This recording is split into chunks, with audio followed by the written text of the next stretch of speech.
what was it, another Rick in the bag or something, like another Rick or something, like Rick for tat, something with Rick, because Rick Flag Jr. is back, and it's your boy Icon with another DC TV review for you on my last day in beautiful Madagascar, and I hope you all can hear me with the ocean in the background and with the water in the background. So before we get started, because like I said, today's my last day in Madagascar, that I'll be home soon, that I can upload these videos and these reviews. So before we get started with the Peacemaker review, hit the notification bell, like it or subscribe, check out my previous reviews for Peacemaker, and let's get started. Because also in this episode, not a lot happened in this episode either, but the most important thing that happened in this entire episode, it was the beginning when we got the backstory for Hardcore and Rick Flag Jr. And the two of them basically, like, they were hooking up. Like, I don't know if they were in a relationship, but they were definitely like hooking up and doing the damn thing. But the most notable part about the entire thing, after they got finished hooking up and Hardcore was getting dressed, Rick Flag had said something to her along the lines of, like, hey, maybe we can actually be a couple, maybe we can do something a little bit more serious. And then she brought up June Moon. And he was just like, shouldn't you be with June? And then he made a reference to the whole demon thing. And I didn't 100% catch what he said, but now I'm kind of thinking, does this mean the first Suicide Squad movie is canon because they reference June Moon turning into Monster? You know, but if the first movie isn't canon and they just made a reference because on this particular Earth, the James Gunn universe that we're in, June Moon still exists as the Enchantress.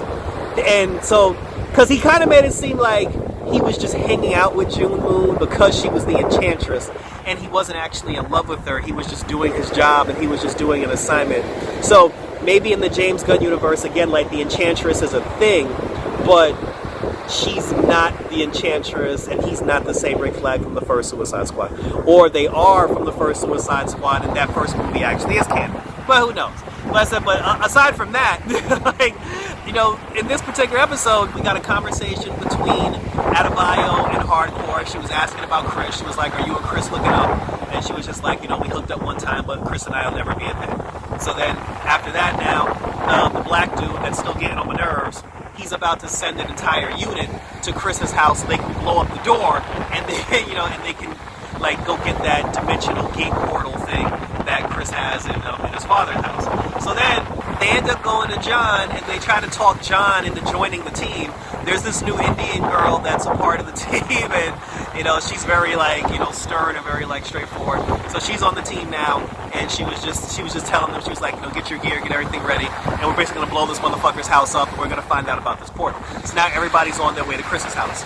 Chris, he ends up going through the portal, and when he goes through the portal, he sees his brother again, and now he's at the point where he's living the life of his doppelganger. He's talking to his brother, he's asking his brother questions, he's like, hey, where's Hardcore? Because he wants to talk to her, and then he tells her that, you know, she's at, because he asked him, he was like, yo, he said, where do I work at again? Like, where does Hardcore work?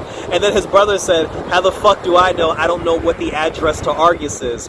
And I thought that was pretty funny because, yeah, if Argus is like some secret organization, of course he wouldn't know the address to it. But then at the same time, when Chris found Argus, it was just a regular building with a big-ass sign out front that said Argus. How could you not know where they are? Because they're advertising on the entire building. So he goes in, he sees Hardcore, he ends up seeing the doppelganger for Rick Flag. And that becomes awkward for everybody because he knows that he killed Rick Flag on his Earth. But then Rick Flag, on their Earth, Rick Flag, I guess he's dating Hardcore, but Hardcore and Chris used to date, so now he's jealous of Chris. And the Rick Flag on the Suicide Squad Earth, he's not the same Rick Flag on this second Earth because this guy's a complete weenie. Like, he's a bitch. Like, you know, he was like cowering, hiding behind the corner. He's not confident. He's not very coordinated. And it just goes to show you that when they do the multiverse thing, your doppelganger is not going to always be the same person. Sometimes it's going to be the opposite. Even Hardcore, like, she's the complete opposite of what she is on the regular Earth, because on this Earth she's actually sweet and she's a nice person and she seems like someone you actually want to be around.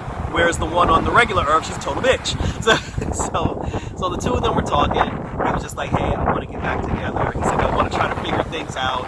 And then she said, well, let me know. We'll see. We'll talk about it. And then a hostage situation happened where like this group of mercenaries, they tried to bomb a building that was across the street from Argus. Chris ended up going in, and then he single-handedly took out the entire crew. He killed everybody, chopped one guy in the forehead like with an axe. He saved the day. His brother came in to help him. And then when his brother came in to help him, I guess he knows where Argus is now because he was like parked right there across the street. And then that's when hardcore on the Earth, she was like, oh, you are different, Chris. You do seem different. You do seem like a different person. So now she's kind of like feeling him again and she wants to be with him. So then he told her, he said, I got some stuff I got to take care of. And he's like, I'll let you know what happens. And then he goes back to his Earth.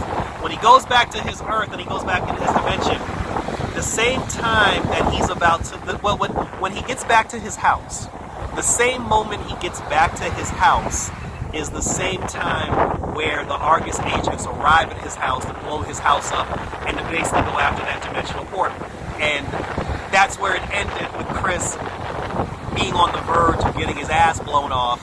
But we saw in the coming attractions that him eagerly to escape.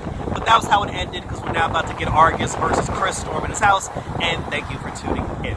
So this was it, like I said, so that was interesting. The June Moon reference was basically like the key part of the whole episode. But over it all, I'm not going to say it's moving slow. Because like the show is not moving slow. But,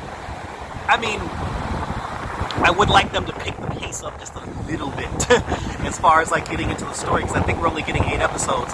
So with only 8 episodes, I'm like, let's kind of like hurry this thing up. But share your questions, comments, and concerns down below, and let's continue to talk about it. Check me out on X, check me out on TikTok, Instagram, and YouTube, where you can leave your questions, comments, and concerns. I'm actually going to New York Fashion Week in about a week or so, so look out for my videos for that.